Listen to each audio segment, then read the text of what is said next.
Both Sainz and Alonso had oversteer moments at the exit of turn 16, yet one was saved, one crashed. How come?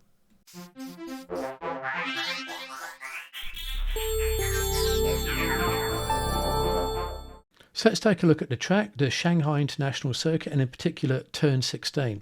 This is the line the cars take through the track, approximately the racing line, and that's the exit. And that's now been changed to gravel, although the photograph does show it's grass. And as you can see from the shot of Carlos Sainz's in-car, that's definitely gravel. So now let's take a look at both incidents. The crash from a Sainz and then the save from Alonso. Then we're going to run them in slow motion and do some analysis.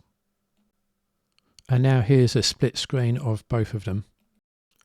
So here's a 1/10 speed replay so we can really see what's going on between Sainz and Alonso and why one saved, one didn't.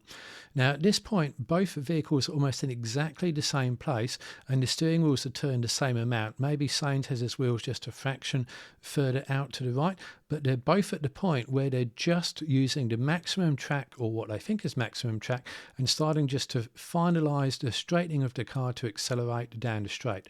It's what happens next that makes the difference between Sainz's crash and Alonso's save. And now we begin the snap of oversteer, and the car's snapped out now. Here's the difference. Take a look at Sainz's hand. He's maybe got 100 degrees of steering lock in, whereas Alonso has twisted that steering wheel, turned that steering wheel as much as he possibly can, and look at where his wheels are pointing, exactly where he wants the car to go, which is straight down the track. But Sainz's wheels are not quite pointed straight down the track. They're pointed a little bit off, and that is one reason why Alonso is able to recover the car and not Sainz, because he's wound more steering lock on more quickly. And in oversteer recovery, he's looked where he wanted to go, he's steered where he needed to go, and he's going to fix the foot, and we're going to talk more about that in a moment. So at this point, fortunes have diverged. Alonso's car, his rotation has been halted and it's going to snap back into line. He has to catch it, whereas Sainz realises that all is lost and all he can do now is jump on the brakes and hope he's not going to impact the barrier too hard. And that's the difference. All Carlos can do now is lock the brakes. Alonso just gathers the car up, hits the throttle and continues with his lap.